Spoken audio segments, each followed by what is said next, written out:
And Walz, meantime, had been endearing himself to people by attaching this weird tag to Trump and to J.D. Vance, which appeared to be fairly effective. I have some misgivings about the tag, but it did seem to be changing the tone of the race in a favorable way. And he also has, in terms of sort of labor issues and issues related to working people, he has a stunning record in Minnesota. And that's going to be a strong asset to a Democratic ticket. Kamala Harris was not doing quite as well among working class voters as Joe Biden was, and this should help. I wonder, Timothy, if we can begin by talking about, there was much discussion, wasn't there, about whether there would be a debate, Harris and Trump wanting to appear on different networks. We now know there will be a debate. There will be a debate, at least one. I think Trump has promised three, but we know for sure there's going to be one on ABC News on September 10th. And how important is that in the whole process, actually, of democracy, of accountability, of the US public learning more about these two people? Well, this year, obviously, debates are much more important, I think, than they've ever been in all of American history because the first one blew the candidate, Joe Biden, clear out of the race. We're not going to see anything like that happen in the next debate, but we have a newly introduced Democratic presidential candidate. And so this will be her trial by fire, debating Trump. And of course, it's important that we talk about as well Tim Walz, who is Kamala Harris's running mate and the person she wants to become her vice president. It's really interesting, isn't it? Kind of, there was so much discussion about who she would pick and who would essentially complement her ticket. Why do you think he was chosen ultimately? What does he bring? Well, so it came down to three candidates, and there were problems with the other two candidates. With Josh Shapiro, he was in many ways a strong candidate, but he had tangled a little bit in some of the controversies surrounding the Israel war in Gaza and responses to it by university presidents. And as a result, there was potential that he would draw protests to the Chicago convention later this month. There's already great nervousness that we'll see a replay of the 1968 convention with anti-war protesters outside. So that was the problem with Shapiro. And with Mark Kelly, I actually wrote a piece myself about Kelly's labor problem, which is that he did not have a particularly good record on labor issues. He had not until after he was under consideration for vice president endorsed the big labor bill that the Democrats have set forth. And he had also opposed a nomination of a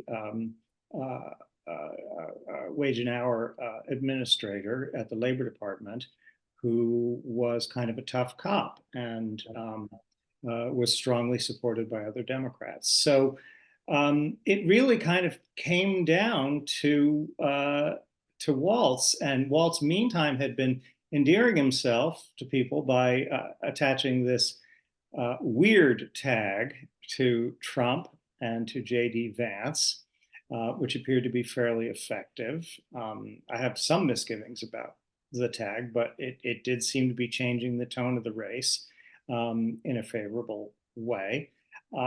And he also has, in terms of sort of labor issues and issues related to working people, he has a stunning record in Minnesota. And that's going to be a strong asset to a Democratic ticket. Kamala Harris was not doing quite as well among working class voters as Joe Biden was, and this should help. So who does he attract? Does he attract people that were previously going to stay at home who might come out and vote for Kamala Harris?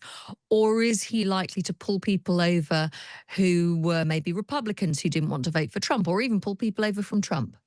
I think he'll be helpful with independents, and independents are going to be a very important part of this race.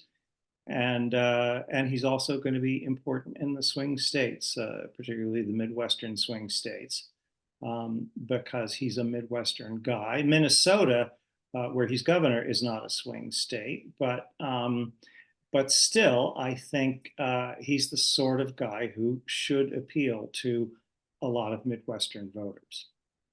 Are we getting a sense of polling yet on how the Kamala Harris Tim Walz ticket is comparing to Trump and JD Vance? There was a poll cited this morning by Politico that actually had Kamala Harris ahead, I think, for the first time. I forget what the difference was. It was a small one, but there has been movement toward the Democrats. How long that will last, we don't know, but it's been very favorable so far. And interesting, you mentioned the language that is being used, the reference to Trump and JD Vance being weird.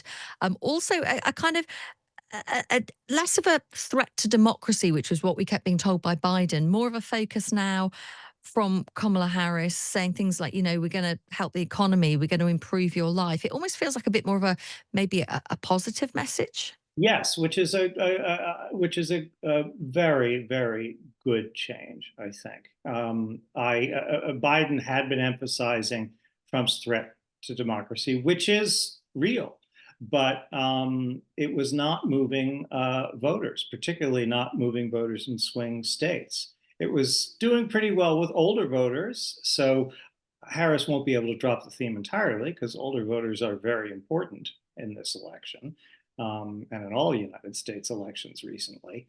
But still, it's no longer a message of fear. It's a message of hope. And one word that we've been hearing a lot is joy. It's delightful to hear the word joy attached to a political campaign in the United States, of all places.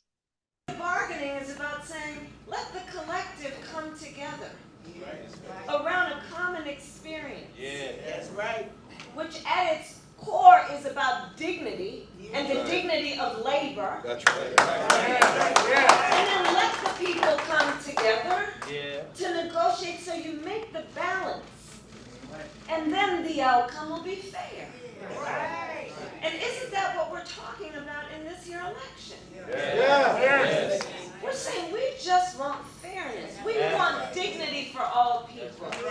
We want to recognize the right all people have to freedom and liberty, to make choices, especially those that are about heart and home, and not